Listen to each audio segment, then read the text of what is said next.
உங்கள் இல்லங்களில் வந்து உங்கள் உள்ளங்களை உயிர்ப்பிப்பது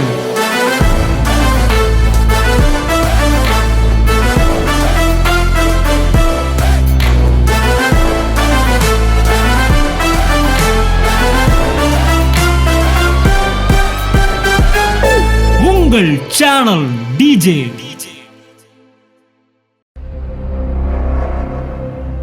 ரொம்ப ஜாக்கிரதையாக இருக்கணும். நீங்கள் எவனெல்லாம் நல்லவன் நினைக்கிறீங்களோ அவனெல்லாம் நல்லவன் இல்லைன்றவர் கர்த்தர். எவனெல்லாம் பாவின்னு நினைக்கிறீங்களோ சொல்ல முடியாது, பரலோகத்தில் வந்து நின்றுக்கிட்டு இருப்பான்.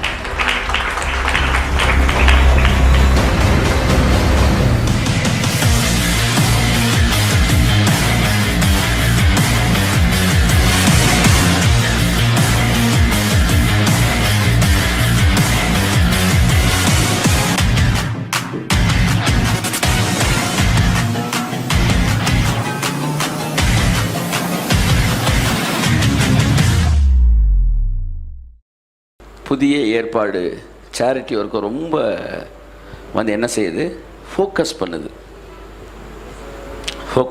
ரொம்ப முக்கியமான ஒரு விஷயம். ஆகவே நண்புக்குரியவர்களே, அதை நீங்கள் வந்து மறந்துடக்கூடாது. ஒருத்தன் வந்து கல்லர் கையில் அகப்பட்டு அடி வாங்கி கிடக்கும்போது ஒரு ஆசாரியன் போகிறான், ஒரு லேவியன் போகிறான். இவங்க ரெண்டு பேருமே ரிலீஜியஸ் பீப்புள். அவன் சொன்னான் வந்து நாங்கள் எழுப்புதலை நோக்கி போயிட்டுருக்கோம் சார். எப்படி எழுப்புதல்? அதனால் நிறையா நாங்கள் ஜோம் பண்ண போகிறோம், நிறையா பிரசங்கம் பண்ண போகிறோம், இந்த தேசத்தை மாற்ற போகிறோம். மூணாவது ஒருத்தன் வந்தான். அவன் பெரிய ரிலீஜியஸ் பீப்புள் கிடையாது, ஒரு சாதாரண ஆள், சமாரியன்னா இவங்களால் வேண்டாம் என்று ஒதுக்கப்பட்டவன். இப்போ வந்து எப்படி எடுத்துக்கலாம், சினிமா உலகம்னா என்ன உலகம், பாவிகள் ஒதுக்குறோம். அந்த மாதிரி தான் சமாரியன். அந்த சமாரியன் வந்தப்போ அவன் என்ன செய்கிறான், விழுந்து கிடக்கிறவனை தூக்குறான். கையை தட்டுங்க சார். ரொம்ப ஜாக்கிரதையாக இருக்கணும். நீங்கள் எவனெல்லாம் நல்லவன் நினைக்கிறீங்களோ அவனெல்லாம் நல்லவன் இல்லைன்றவர் கர்த்தர். எவனெல்லாம் பாவின்னு நினைக்கிறீங்களோ சொல்ல முடியாது, பரலோகத்தில் வந்து நின்றுக்கிட்டு இருப்பான். எல்லா ரசிகர் மன்றம் தொடங்கினப்ப கமல்ஹாசன் நற்பணி மன்றம் தொடங்க. நம்ம பாஸ்டர்ஸ்லாம் கொண்டு போய் கொஞ்ச நேரம் ட்ரைனிங் கொடுக்கணும். என்கிட்ட ரசிகர் மன்றம் வேண்டாம் எனக்கு, அதை கலைச்சிட்டு நற்பணி மன்றம் தொடங்குங்க என்று உலகத்தானுக்கு இருந்த ஒரு அறிவு, சேரிட்டியில் சொசைட்டியை கொடுத்த ஒரு பார்வை பாஸ்டர்ஸு கிடையாது. இவன் இன்னும் வெள்ளை சேலை கட்டியிருக்கியா, பார்டர் என்ன கலரில் வச்சுருக்கிற, பொட்டு வச்சிருக்கியா, நகை போட்டிருக்கியா, இங்கேனே சுற்றி வந்துக்கிட்டு இருக்காங்க. இவங்களுக்கு வந்து வேறு வேலைகளுக்கு போகிறதுக்கு வேறு அடுத்து சொசைட்டியை பற்றிய பார்வை இல்லை. அதனால தான் எழுப்புதல் இன்னும் வராமல் இருக்குது. ரொம்ப முக்கியமானது. என் அன்புக்குரியவர்களே, புதிய ஏற்பாட்டில் ஏசுனார் கேட்குறாரு அவனை பார்த்து, நான் நீதிமான்னா, சரி உனக்கு பிறன் யார் இதில் அப்படின்னு கேட்டார். கேட்டவொன்னே சொன்னால், இந்த கல்லர் கையில் அகப்பட்டவனை காப்பாற்றின யார், அந்த சமாரியன். அந்த கல்லன் கையில் அகப்பட்டவன் யாருன்னா, எருசலேம்லேருந்து எரிக்கோக்கு போகிறான். எங்கேருந்து எங்கே போகிறான்? எருசலேம் தேவனுடைய நகரம், எரிக்கோ உங்களுக்கு தெரியும் எதிரிகளின் நகரம். இவன் எருசலேமை விட்டு எரிக்கோக்கு போகிறனால தான் அடியே விழுகுது. அதனால் நாங்கள் ஒன்றும் செய்ய முடியாது சார் அப்படின்னு ரெண்டு பேர் போயிட்டாங்க. அவன் என்ன சொல்கிறான், எதுக்கு எருசலேம்லேருந்து நீ வந்த, எதுக்கு எருசலேம்லேருந்து வந்த, ஆவிக்குரிய அர்த்தத்துக்கு போயிட்டான் அவன்.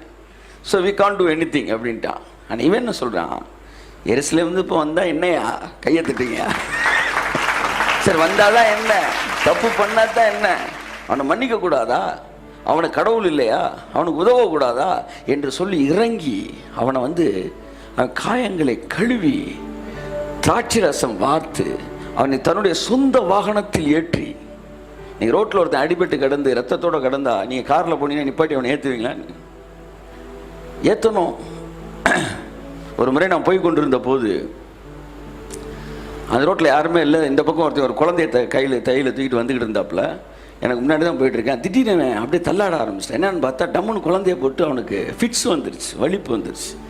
வந்து குழந்தை பக்கத்தில் உட்காந்து அழுதுகிட்டு இருக்கு. நான் டக்குன்னு காரில் போய் ஓரமாக நிப்பாட்டிட்டு, என்னடா அது அப்படின்ட்டு அந்த ஜெயில் ரோடு, புது ஜெயில் ரோடு, அங்கே ஆளே இல்லை. திடீர்னு பஸ்ஸு வந்தாலும் போச்சுட்டு டக்குன்னு ஓரமாக காரை நிப்பாட்டி வேகமாக போய் அவனை ஓரமாக இது பண்ணிகிட்டு இருக்கும்போது இன்னொருத்தர் பைக்கில் வந்து இறங்கினோன்னா சுவிசேஷன் ப்ரெஸ்ஸு. அவர் வந்தோடனே நீங்கள் என்ன பிரதர் ஜஸ்டின்னு சொல்லிட்டு உடனே கொஞ்ச நேரம் ஆள் வந்தாங்க. அந்த ஆளுக்கு சரி பண்ண வந்தோடனே போகும்போது சொன்னாப்புல, இன்றைக்கி நான் நேரிலே பார்த்துட்டேங்க, வந்து உன்னைக்கே நீங்கள் ஒரு ஊழியக்காரர் தான். ஸோ நன்றாக தெரிந்து கொள்ளுங்கள், ஒவ்வொரு முறையும் மற்றவர்களுக்கு உதவும் போது நம்ம தேவனை ஆசீர்வதிக்கிறார். ஸோ இல்லை என்ன சொல்ல வரேன்னா, அவனை நம் சுய வாகனத்தில் ஏற்றி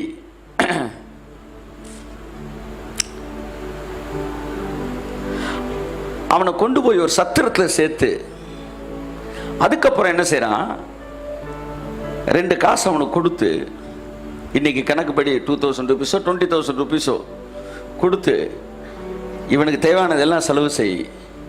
எக்ஸ்ட்ரா ஏதாச்சும் செலவானா அதை என் கணக்கில் வச்சுக்கலாம். அந்த 3 பேரும் இப்படி பார்த்துட்டு கர்த்தர் சொல்றாரு, அவன் தான்டான்றான். இன்று ஜெபம் பண்ணினாயா, இன்று வேதம் வாசித்தாயா, இம்புட்டையும் பண்ணி உன்னால யாருக்கு என்ன பலன்னு கேட்குறேன். அப்படியே வந்து அதை தான் பார்த்துதான் அவங்க தவளன்ட்டாங்க போல. அந்த அந்நிய பாஷையிலே பேசுறது, குவா குவா குவான்னு கத்துறது எல்லாம் கூடி காகங்கள் கரைவது போல கரைந்து திரும்ப வீட்டுக்கு போயிடுது. நாம் கூடி கலையும் காகங்கள் அல்ல, நாம் கூடி பொழியும் மேகங்கள்.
உங்கள் இல்லங்களில் வந்து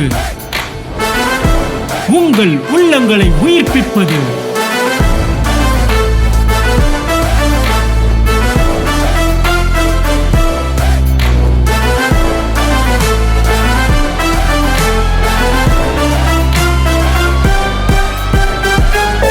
உங்கள் சேனல் டிஜே.